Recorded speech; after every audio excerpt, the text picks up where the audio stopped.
जे पत्नी जे काही सगळं करते ते नवऱ्याला नाही सांगू शकत, आणि नवरा जे काही करतोय ते पत्नीला नाही सांगू शकत. नवरा बायकोला दुःख सांगत नाही, कारण की त्याला माहिती असतं आपली बायको हळवी आहे, आपली बायको लगे इमोशनल होईल, रडत बसल.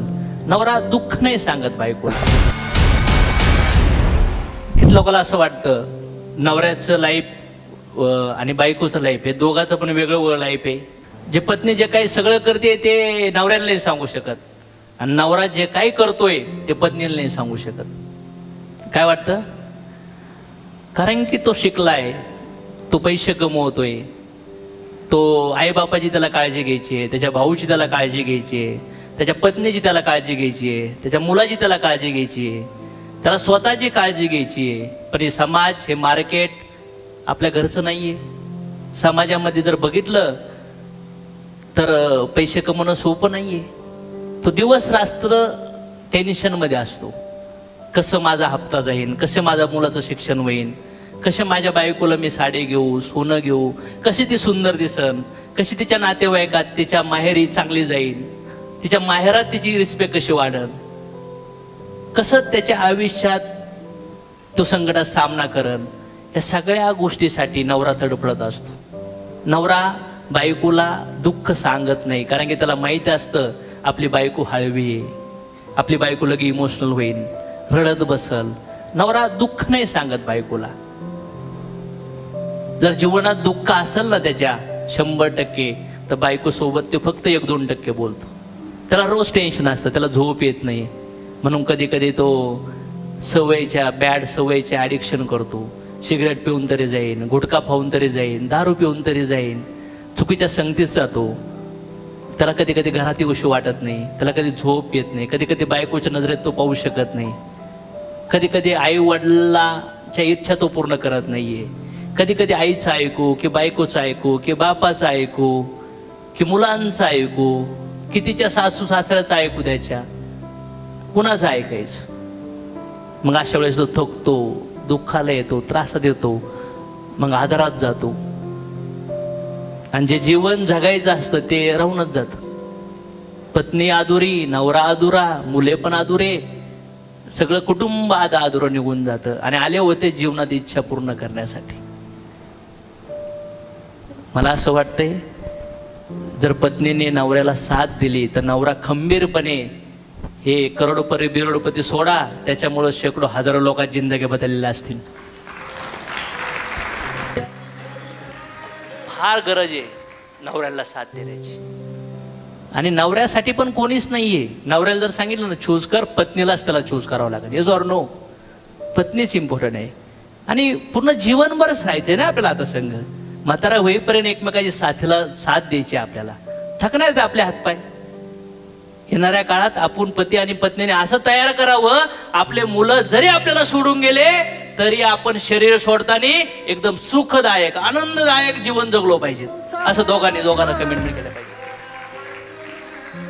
याच्यामध्ये जर बघितलं, ज्या डिसरिस्पेक्टफुल बायका असतात, ज्या म्हणजे थोड्या टफ बायका असतात, जे त्यांचा जीव नाचवणार इकडं तिकडं, त्यांना कसं हँडल केलं पाहिजे.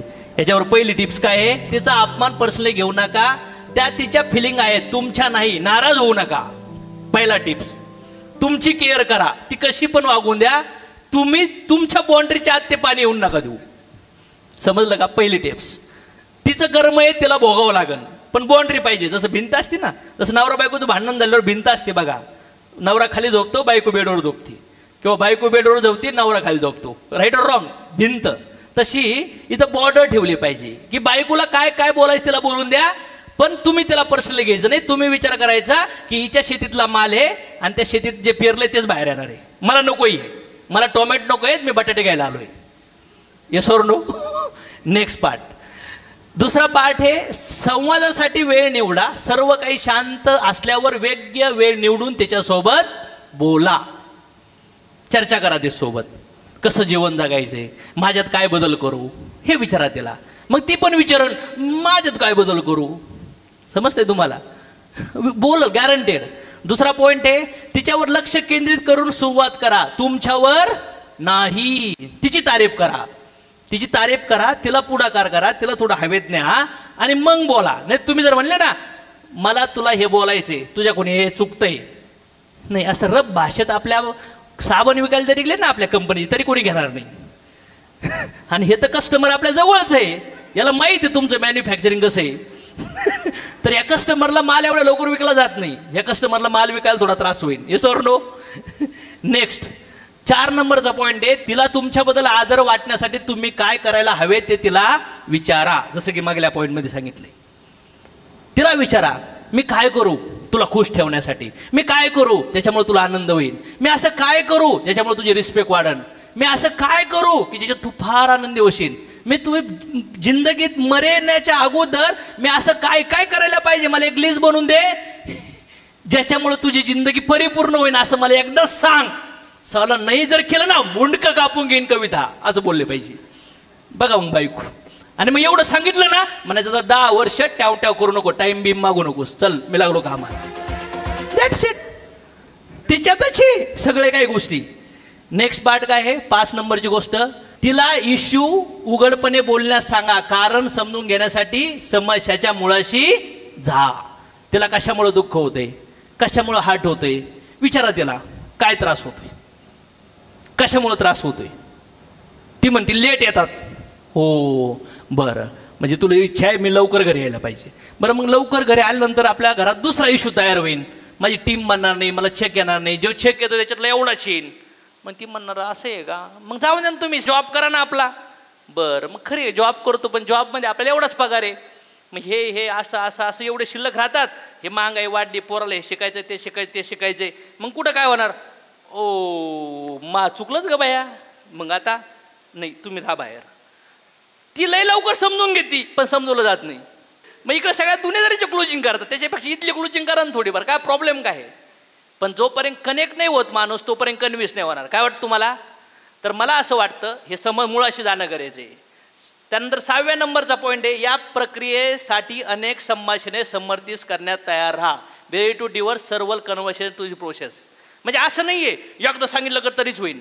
हातोडा एकाच फटक्यात खिळा आत जातो का? प्रयत्न करत राहा. जसं फॉलोअप असतो ना आपलं, फॉलोअप, तसं तुम्हाला प्रयत्न करत राहावं लागतील, तर ही गोष्ट अप्लाय होऊ शकते. नाही तुम्ही सांगता सर मी सगळं केलं, परवा दिवशीच फोन, सर मी सगळं केलं, वेळ लागन बाबा. जसं बाळ जन्माला यायला 9 महिने 9 दिवस लागतं, तसं ऑलरेडी 10, 20, 30 वर्षाचा जो आजार झालाय तू एका झटक्यातच निष्का काय करशील, थोडा वेळ घ्यावा लागेल.